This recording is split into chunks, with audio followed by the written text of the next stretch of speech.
Hello friends, Ram Ram. Today we're going to talk about The God Delusion by Richard Dawkins. Have you ever wondered if the beliefs we've held as truth since childhood are actually true? The way you think and perceive the world depends on the religion you were born into, the country you were born in, and your family's economic status. In this day and age, most young people, regardless of the religion they were born into, want to know about the existence of God. Social media is accessible on every phone in this era, and people try to find answers. No one is happy without finding answers. The reason is that most religions have portrayed God, Allah, or Bhagwan as a character that is a mere reflection of human desires. All the religions created by humans, and their respective gods, Allahs or Bhagwans, despite being the creators of such a vast universe, possess human-like traits: anger, control, and keeping accounts of human deeds. This means that these religions, in true sense, have depicted God, Allah, or Bhagwan as powerful possessors of infinite powers, the creator of the universe. But no human religion has been able to explain why a creator would dictate one way of life for all humans. If you talk about any human-made religions like Islam, Christianity, etc., they have laws. Prayer is mandatory, and certain things must be believed for God to be pleased. Followers of these religions have been tried to be bought through fear and greed. And these frog-in-the-well individuals blindly follow their religions. No questions can be asked about these religions. Only obedience is required. Now, these religions originated in places where there was a complete lack of education. But now you will see how advancements in education and science have sparked a wave of questioning these religions. Now we will learn whether Richard Dawkins, out of fear or narrow-mindedness, equated all religions. He didn't differentiate between a donkey and a horse. In my understanding, he cunningly put Sanatana Dharma on par with these human-made religions. Or did he never truly understand Sanatana Dharma? While no book claiming to be from the heavens actually contains anything that makes it heavenly, Richard Dawkins, perhaps out of ignorance, placed such books close to those written by humans themselves through their own research and education. These human-made texts contain knowledge of science, mathematics, atoms, the cosmos, surgery, etc., from thousands of years ago. The books from Sanatana Dharma. This is an exercise for your mind. It's a challenge. Have you ever been entangled in questions about religion, faith, and science? Has it ever crossed your mind what the nature of the power that runs this vast universe is? Or if such a power even exists? If yes, is it the same as the one portrayed by human-made gods and their revealed books? Human-made religions are for those who prefer to follow the group, who don't ask questions. These people just blindly follow, whether it's a heavenly book or a book by Richard Dawkins or Hawkins. This video is for those whose eyes, noses, and ears are open, who are above blind belief or herd mentality. For those who can think. This is for those who believe not in hearsay, but in evidence and logic. It's not an attempt to pull you out of any kind of faith into atheism or to make an atheist a believer. Rather, it will give you intellectual freedom so you can decide for yourself what and why to believe. If you are afraid to question your beliefs, if you feel that some questions should never be answered, or if you want to know the truth about books by people like Richard Dawkins/Hawkins, then you are in the right place.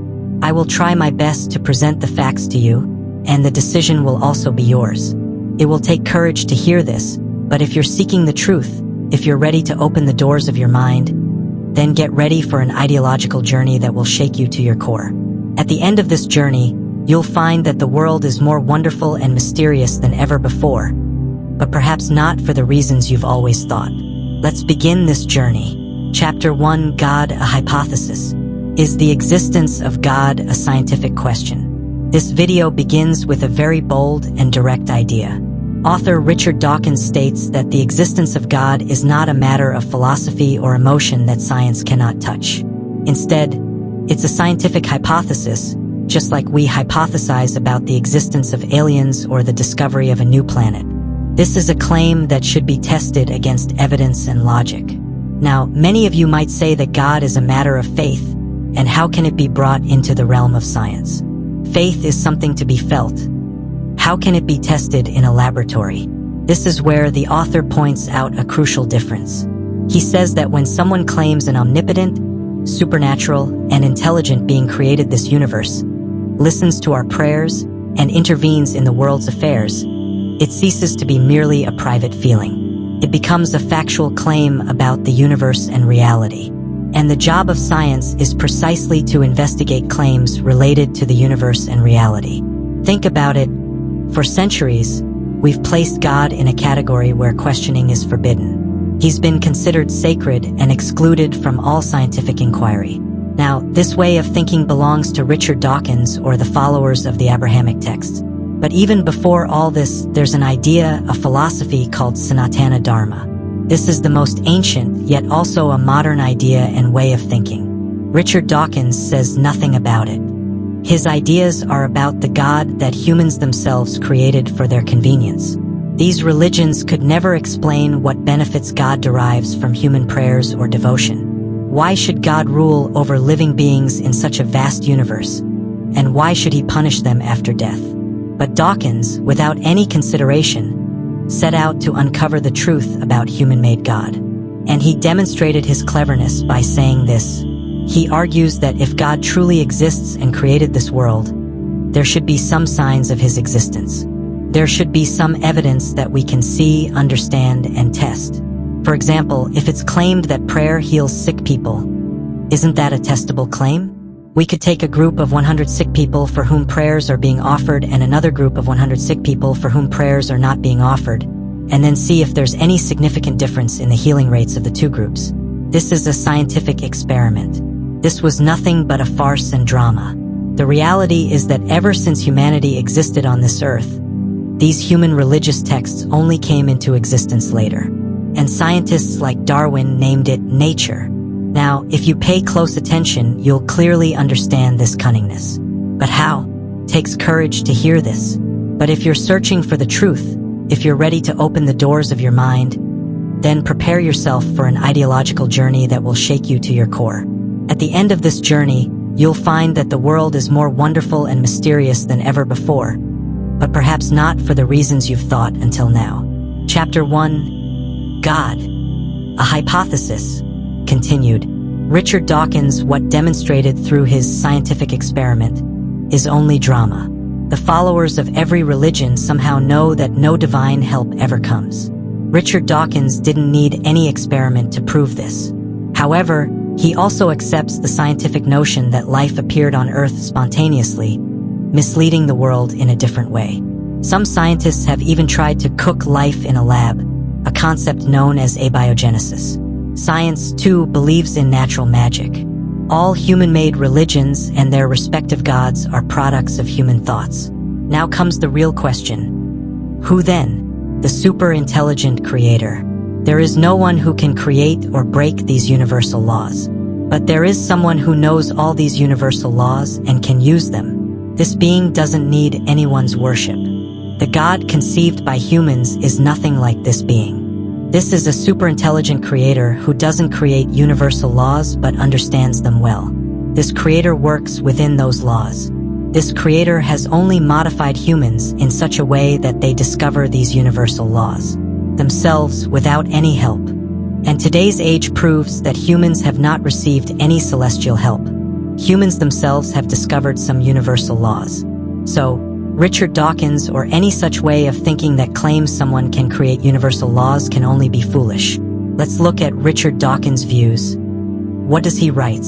Similarly, if a power can create the rules of the world, how can science, which tries to understand those very rules, remain silent about that power? The core message of this chapter is that we must take the idea of God out of the armor of respect in which it has been kept for centuries and view it like all other great ideas. Can be criticized, it can be investigated.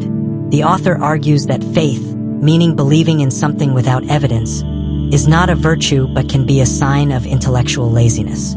True knowledge comes only from asking questions, investigating, and demanding evidence. He compels us to consider why we treat claims related to religion differently from all other claims. If someone tells you that an invisible dragon lives in their garage, you demand proof. But someone says there is God, no one demands proof. Because we have been brainwashed since we were born. Apart from these fake celestial books, God himself never came to introduce himself to humans. Nor did God himself ever claim that he is the creator and controller of humans or that he made any universal laws. Sanatana Dharma, the way of living life. Sanatana Dharma is the only Dharma that says to seek the truth. The truth is not what is visible.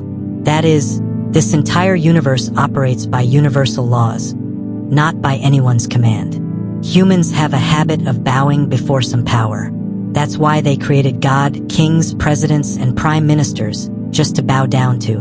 But if someone says that an invisible force is running the entire universe, it's called faith, and questioning is forbidden. Why this double standard? Dawkins' perspective might make those who believe in a heavenly book uncomfortable because it's completely contrary to their upbringing and social beliefs. They've been taught that faith is beyond logic. But I'm giving you a new perspective. Perhaps faith is against logic. And these fake scientists understand that if we view the hypothesis of God as a scientific hypothesis, we can have better and clearer grounds to accept or reject it. But Dawkins doesn't explain that there could be, or is, a superintelligent creator who understands these universal laws and works within their bounds, without any magic. This chapter offers us a new lens through which we'll view every question related to religion and faith. It urges us to know rather than merely believe, and this is where the real journey begins. Who controls everything? It's just an imagination that there's someone with infinite power, but the power they possess is that of knowledge. It's somewhat like the proverb, is the mind greater or the buffalo? Meaning, is intelligence superior to brute strength? When we accept God as a hypothesis, what's the next logical step? Obviously, it's to examine the evidence presented in favor of that hypothesis. Are the arguments for God's existence strong? Do they stand up to scrutiny? How much weight do the arguments put forth by philosophers and religious leaders for centuries truly carry? We'll dissect all these interesting questions, but we'll also see how Richard Dawkins, much like these gurus, has a blindfold on his eyes. Chapter 2, Evidence of Existence, or a Postmortem of Age-Old Arguments. If we have accepted that the existence of God is a scientific hypothesis, now is the time to examine the evidence and arguments that have been presented in its favor for centuries. Detective in me. In this chapter, like a detective, we will thoroughly investigate all those old and new arguments and see how strong or weak they appear in Richard Dawkins' view. Then, we will examine whether Richard Dawkins' ideas are hypocrisy or reality. This chapter will truly challenge your mind because it questions arguments we often accept without thinking. First, let's talk about the argument from personal experience. Many people say, I felt the presence of God, or I witnessed a miracle. This seems like a very powerful argument because it's personal. But Dawkins reminds us that our brain is a very complex and sometimes deceptive machine. What we feel is not necessarily true. People see illusions, hear voices, and experience very intense emotions. Psychology tells us that all these experiences can be the result of various states of mind, stress, or intense desire. If one person experiences God and another does not, how do we decide who is right? Science relies not on personal experiences but on universal and repeatedly verifiable evidence, which we call universal laws. Next comes the argument from religious texts.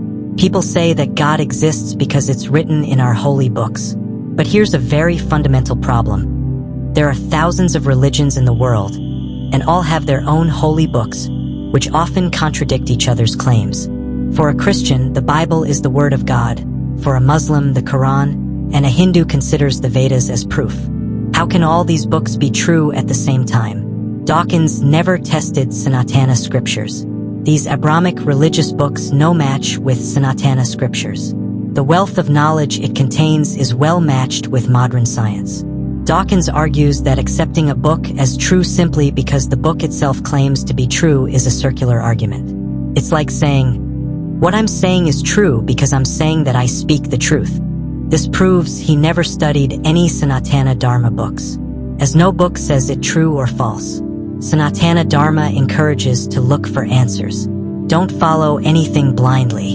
I 100% agree with Richard Dawkins on this point. The religions Dawkins is referring are Abrahamic religions and its heavenly books that lack any evidence or scientific and intellectual content. The authors of these books didn't even know basic facts at that time. The essence of these books reveals that they are an attempt to control hungry, naked, tribal people who were fighting those days. A powerful God.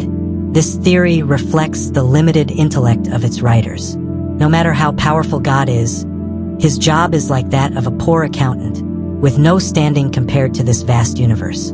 When people call upon this God in times of trouble, he is always missing. Furthermore, these ancient texts contain many things that are completely proven wrong by today's scientific knowledge and ethical understanding. So how do we decide which part of the book is true and which is not? When Richard Dawkins talks about books, perhaps he only knows about those heavenly books from Abrahamic religion. He lacks knowledge of Sanatana Dharma's texts. Most Sanatana Dharma books are filled with cosmology, surgery, mathematics, and medicine.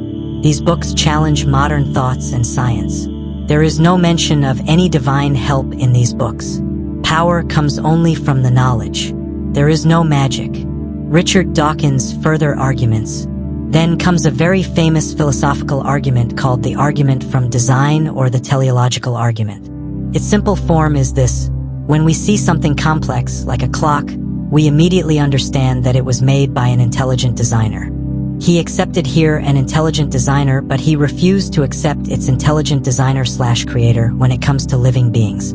Cannot have formed on its own. Universe and life. Now look at the universe and life. It is far more complex and wonderful than any clock. Our eyes, our brains, the movement of planets, everything works so precisely that it seems as if a great designer must have made it, and that designer is God. This argument sounds very appealing. The human body itself is not a simple creation. The magic of Richard Dawkins and Charles Darwin. Richard Dawkins explains that Charles Darwin's theory of evolution has deflated this argument. Darwin showed us that complexity in nature can gradually evolve over millions of countless years without any designer through the process of natural selection. Organisms that adapt better to their environment survive and reproduce, while those that don't perish. This is a slow, automatic process that doesn't require any intelligent guidance. The theory of evolution gives us a powerful way to explain why life is so complex, and it doesn't require any supernatural designer. But Darwin fails to explain how we get first seed of modern humans, tigers, monkeys, and rest of living beings. When science, much like human-made religions, starts to twist magic into the name of science, they believe they're doing good based on their own understanding. However, I want to present some facts to you now. These are my thoughts. I believe there is a superintelligent creator. This creator does not possess unlimited power, but rather the power of knowledge, and works within the framework of universal laws. Yet, today's knowledgeable scientists do not accept this. My proof number 1, the marvel of our solar system. Our solar system is an astonishing creation. The first piece of evidence points to the existence of Jupiter, which protects Earth from cosmic impacts. According to my correction theory, after Earth was formed, the Moon was fitted to correct Earth's trajectory. These are signs of an intelligent creator's presence. But why do scientists not accept this? The leap from single-celled microorganisms directly to dinosaurs on Earth through natural selection is the biggest flaw in Darwin's absurd theory. Darwin's theory doesn't include them as part of evolution. Darwin fails to give any solid evidence or theory about the first humans, lions, etc., and why we are only one but our close cousins have many variants. Proof number 2, the extinction of all dinosaurs from Earth. This is most important evidence that the intelligent creator caused a controlled blast to remove them from Earth in one go. Because every goody-goody thing's happening only on Earth is true evidence of super-intelligent creator. If humans can perform small, controlled blasts, why couldn't the creator do the same? Nothing happens by magic or by itself, and the line of events cannot always be perfectly correct. Sometimes things go wrong. Science wants to attribute everything to nature, hence God. Proof number 3, fossils and DNA. Fossils provide evidence that such creatures existed on Earth. Their DNA also proves their relationship between various species. However, this only proves that these things happened. Science calls this natural selection, both indirectly and directly, but this clearly proves the theory of correction. These fossils and DNA are proof that humans and life developed through the experiments of an intelligent creator's changes, not through natural selection. Such perfect designs forming on their own only proves magic. The folly of science, abiogenesis, and the soul. Science's foolishness is evident in abiogenesis, experiments to cook life in a laboratory. Yet, science knows nothing about the soul Atma. It just goes round and round like a jalabi. It's just that the definition of God is different. The argument of morality. Another argument is that of morality. It is said that if God didn't exist, there would be no meaning of right and wrong. Then anyone could kill or steal because there would be no one to punish them. However, in reality, no God has ever come to help. This idea is not from a God. It's an idea of a God that arose from human thoughts. If humans truly understood and followed universal laws, there would be no question of morality. One evil gives birth to 1,000 evils. All these heavenly books and religions teach humans right and wrong, greed, bribe, and call morality. These religions consider women as objects of consumption, whereas Sanatana Dharma depicts women as a form of Shakti, power. It explains that all creation is related to pleasure. To understand this, it gave this power to all beings. But humans do not understand the power they have to give life. And they ask why. We are here. The intelligent creator, by giving this power, explains that pleasure is the reason for creation. No prayer or devotion can create anything. Dawkins completely rejects this idea.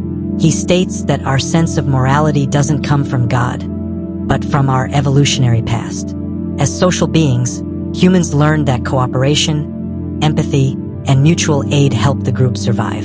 Groups that cooperated with each other were more successful than those who lived alone. The root of our morality lies in this social evolution. We do good not because we fear punishment, but because we understand each other's feelings and want to live in a better society.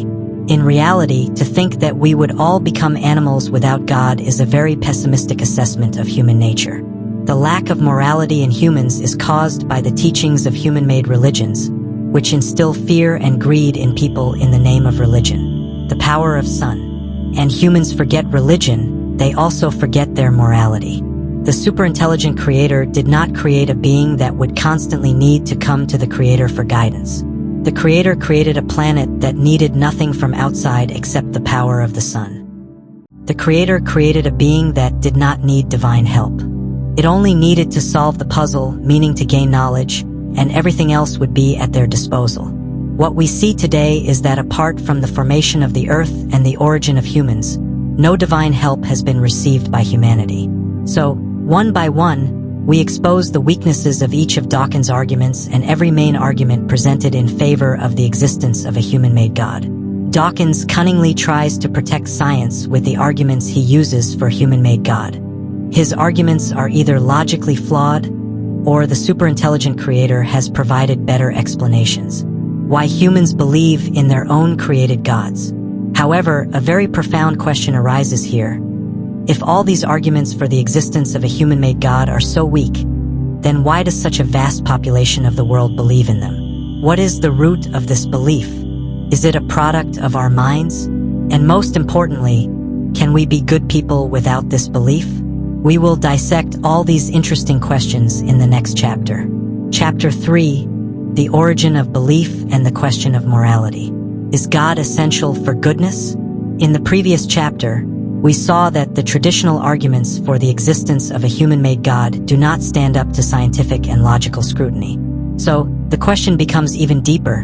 Why is belief in religion and God so widespread in almost all societies around the world, in some form or another? In this chapter, we'll try to unravel this puzzle. Now, you'll see another example of Richard Dawkins' folly. Richard Dawkins takes us into the realms of psychology and evolution to help us understand just how deep the roots of belief go and where they originate. One interesting idea is that religious belief itself isn't an evolutionary adaptation, but rather a byproduct of some other useful qualities of our minds. That is, our minds evolved to function in certain ways that helped our ancestors survive, and religious belief is an unintended consequence of those very ways. Another very intelligent argument by Dawkins. Listen carefully. According to Richard Dawkins, human religious belief evolved in the human mind. Another interesting fluke gup. I have never heard more nonsense than this. And then, his insight that children trusting their parents' words increases their chances of survival makes him a prime candidate for the Nobel Prize. Richard Dawkins gives a very unscientific example for this. To survive in childhood, it's crucial for children to trust their parents' or elders' words without questioning. Stay away from fire. Don't go near that animal. Don't eat this fruit. Richard Dawkins the Great forgets his own childhood days, I guess. Parents guide children because a human child is curious. They have no knowledge about fire. But Dawkins' funny argument. Children who obeyed these commands had a much higher chance of survival than those who questioned everything or wanted to learn by experimenting themselves. In this way, a faith module developed in our minds that inclines us to trust authoritative voices. All these are different from person to person, not a thumb rule. While this is life-saving in childhood, this very module can also lead us as adults to accept religious stories and beliefs told by parents, priests, or religious leaders without any evidence. This proves ability of scientists. But I can bet this that no child is born with any preconceived ideas in their mind. Their religion, their name, and their basic training first come from their family at home, then the society they live in, and they then select things themselves with their own mind. But their selection is based on their knowledge, not on natural selection. As these scientists already declared, what Dawkins thought about development of intelligence in human through experience. Dawkins' thoughts. Another important mental tendency is called agency detection. For our ancestors, it was crucial to know whether a rustle in dense foliage was caused by the wind or a predatory animal.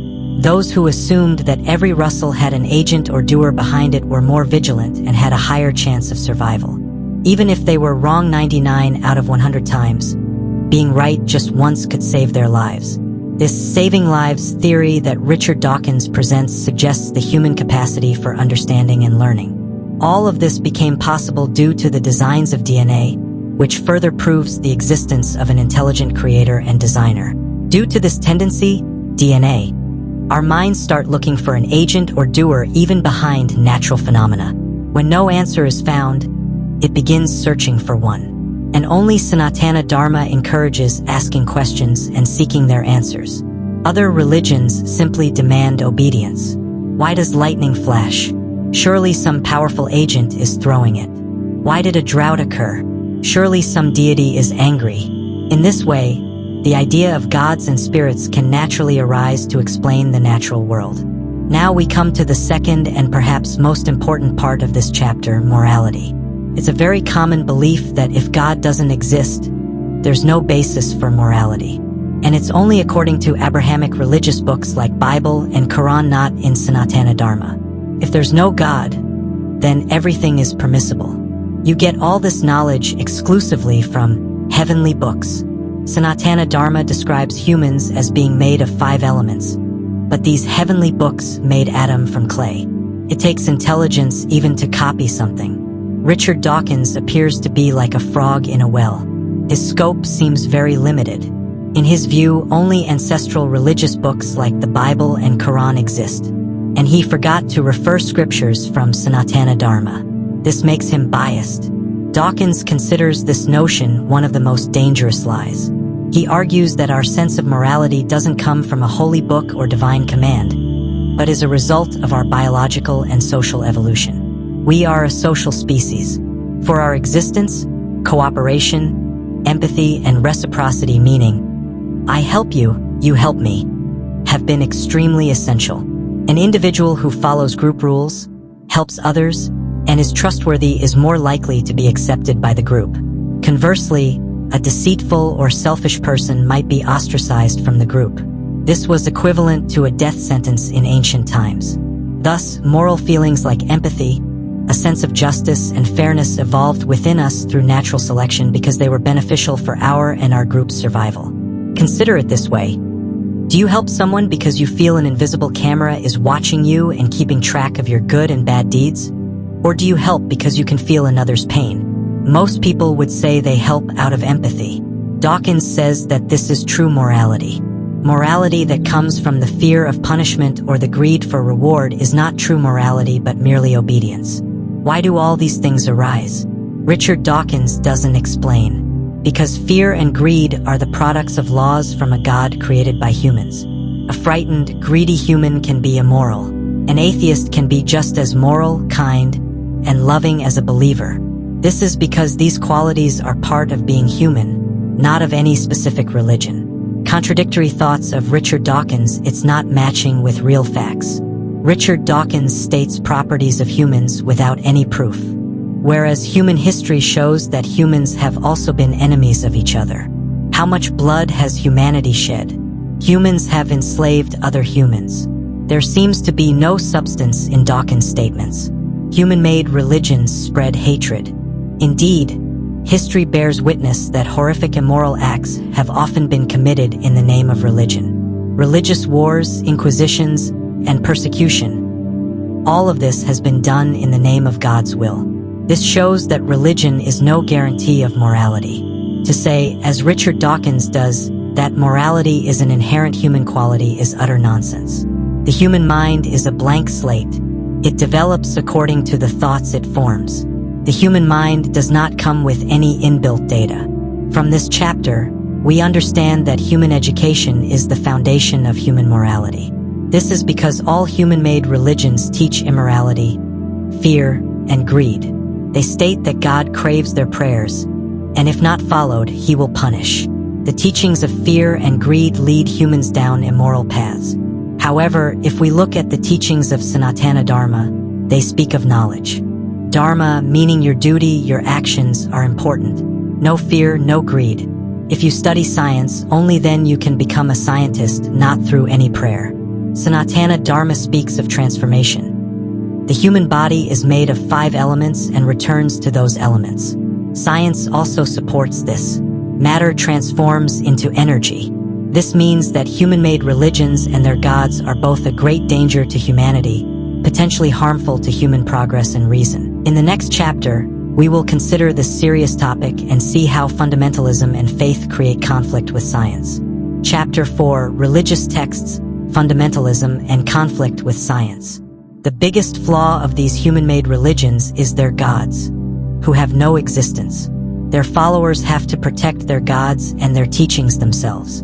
God neither protects himself nor any of his followers. Now, if we look at Sanatana Dharma, it doesn't talk about any magic or any prayers. It encourages seeking truth through knowledge oneself. This is also the nature of the intelligent creator, who also works within universal laws. There is no magic. When faith dominates reason, it is useless. Up to now, we have discussed the hypothesis of a human-made God, the arguments presented in its favor, and the psychological origins of belief. We have also seen that it is not necessary to depend on a human-made God for morality. At this point, many people might argue, okay, even if God's existence cannot be proven, what's the harm in religion? If people find peace and support from it, what's wrong with that? Human-made religion is just a crutch, merely a support. It can never truly fix your leg. A scientist is always ready to change their hypothesis if new evidence emerges. Their goal is to seek the truth, not to prove their beliefs correct. But for a religious fundamentalist, their beliefs are the ultimate truth. Questioning these beliefs is the gravest sin. It's this fundamentalism that drives people to reject science. This is the narrow-minded thoughts of Richard Dawkins not considering and reveling the truth that is Sanatana Dharma. Dawkins further explains. For example, the theory of evolution is the foundation of biology, and there's a mountain of evidence in its favor. In my understanding, Darwin's theory is just a theory that suggests everything can happen on its own, given enough time. It's like the blind beliefs in human-made religions and their gods, the contrast with science and the theory of correction. However, millions of people worldwide reject Darwin's theory simply because it doesn't align with the stories in their religious texts. But there's another perspective, the theory of correction by a super-intelligent creator. This creator prepared Earth as a laboratory. The beautiful design of life isn't automatic. It's the result of the creator's refinements.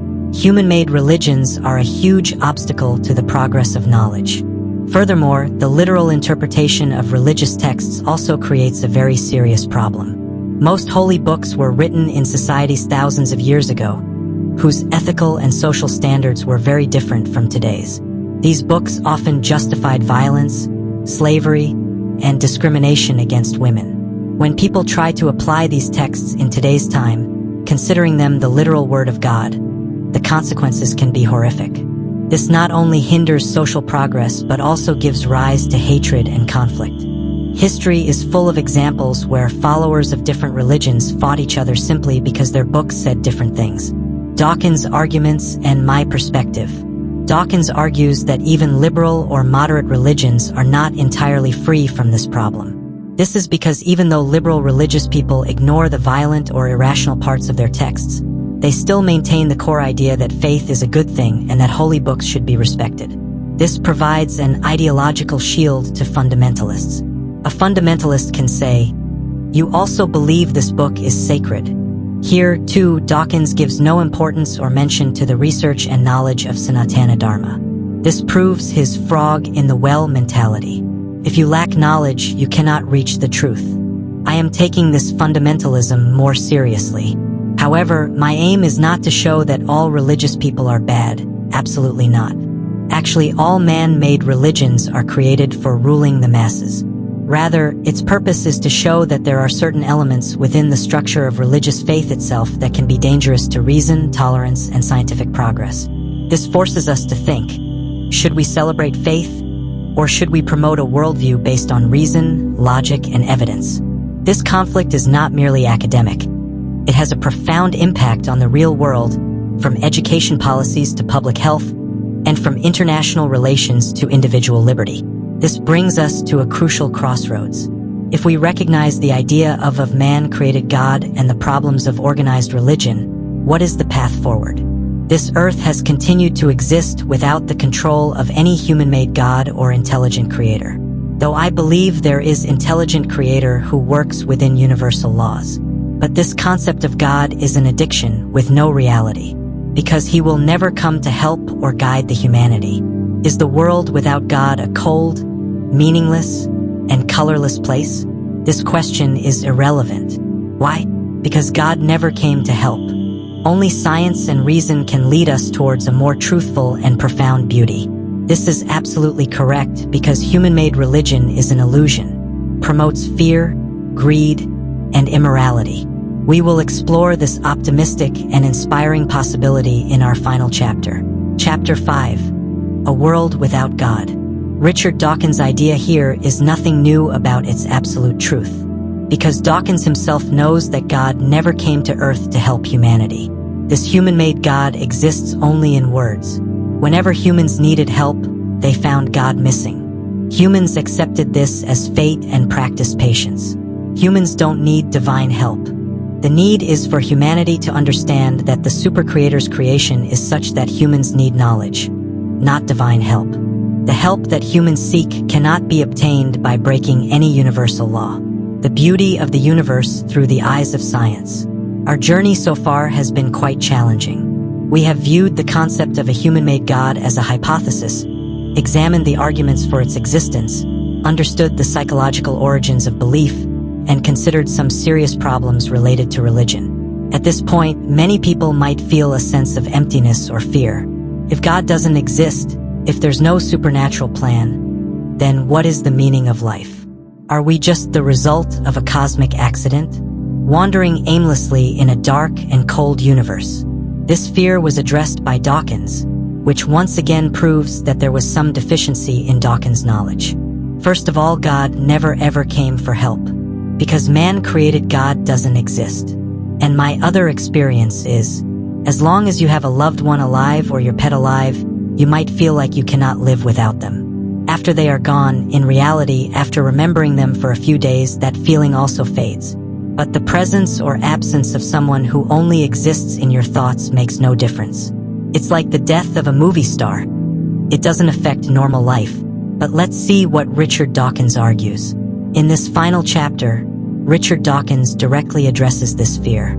His message is that a world without God can not only be meaningful, but can be more wonderful, awe-inspiring, and precious than ever before. In my understanding, the functioning world will not be affected.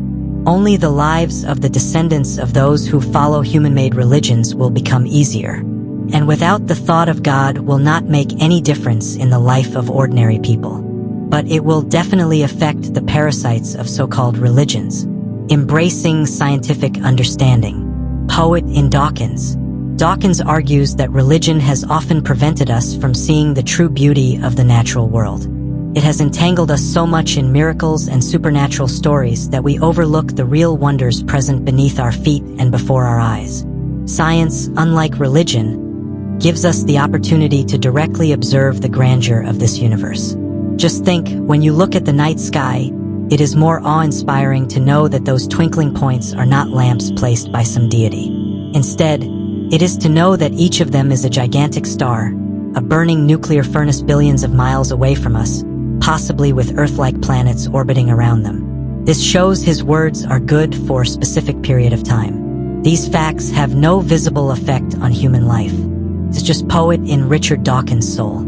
He explained, "When you see a flower, it is more amazing to think that someone created it in a single moment, or to understand that it is the result of millions of years of evolution, a part of a complex dance involving bees, sunlight, and DNA. Science tells us that we are all made of stardust. Every atom in our bodies was once formed in the core of a giant star that exploded billions of years ago. It's recycled. We are an integral part of this universe. Is this any less poetic or spiritual than any religious story? These things will not make any difference in the life of an ordinary person." For Dawkins, a scientific worldview does not make life meaningless. Rather, it provides it with a deeper and more real meaning. It tells us how incredible and fortunate our existence is. Out of billions of trillions of possibilities, we are here on this planet with consciousness, with the ability to see, understand, and appreciate this universe. This realization also gives us a huge responsibility. This too will not make any difference in a person's ordinary life. God was never with humans, nor will he ever be. If this is the only life we have, then it becomes even more precious. We should live it fully, filling it with knowledge, love, and experience. I agree with this point as well, and the origin of life itself is linked to pleasure. Dawkins further adds, "We should take care of this planet, our only home. We should treat each other better because we have no supernatural power to help us. Supernatural power is a human-made concept." Dawkins is right, no divine help is possible because the super-intelligent creators work under universal laws, not on their own will. We are each other's only support. When he says we are each other's support, one can understand he got memory loss. Dawkins further explains, "There is also a wonderful liberation in this perspective. You don't need to follow the rules of an ancient book or the commands of an imaginary dictator. You can base your morality on reason, empathy, and the shared desire for human well-being. You can create your own purpose in life. Your worth is not determined by how much you please a deity, but by what you contribute to this world and to your fellow humans." Some of his thoughts are because of man-made religious God. And partially he is right, humans will not get any divine intervention or mercy or help. Buddhi, the wisdom, capacity to learn. Why? Because Creator has created humans only with buddhi, and it's different than brain. Buddhi is the power of thoughts given to humans, heightened humanism, and a world illuminated by science. Dawkins invites us towards a heightened humanism, a perspective that celebrates human reason, creativity, and potential. He reminds us that we don't need supernatural inspiration for art, music, literature, love, and friendship. These are all the finest parts of the human experience, and they are valuable in themselves. In this point, I 100% agree with Richard Dawkins. Richard Dawkins' book, The God Delusion, ends not in despair, but in a powerful hope and enthusiasm. It calls us to free ourselves from the chains of fear and superstition and embrace a world illuminated by science, guided by reason, and driven by empathy. In other words, he's suggesting to leave divine books. Dawkins further explains, "It is a world where mysteries don't end but deepen, where every new scientific discovery makes us even more amazed by the universe. It is a world where we can celebrate our limited but precious lives, knowing that we are part of a vast and magnificent reality." Disillusionment with a human-made God can actually be the beginning of a new and deeper love for the world. Concluding thoughts. Thank you very much for staying with me until the end of this intellectual journey. Richard Dawkins has employed some cleverness in the God delusion, but in the end his thoughts have worth. It's better for humanity to have blind faith on any thoughts. It takes courage and an open mind to ponder these ideas, and it may have prompted you to question your own beliefs and perspectives on the world. Our aim is not to hurt anyone's feelings, but to encourage the dialogue of ideas. If this video has given a new direction to your thoughts, please like this video. Your likes help us know that you enjoy this kind of content. Do share your thoughts with us in the comments. Do you agree or disagree with these arguments? What are your own thoughts? We are very interested in knowing your perspective. And yes, if you wish to listen to more such informative and thought-provoking audios in the future, don't forget to subscribe to our channel and press the bell icon so you don't miss any of our new videos. Thank you once again for your support. See you in the next video with new ideas. Until then, keep thinking, keep asking questions.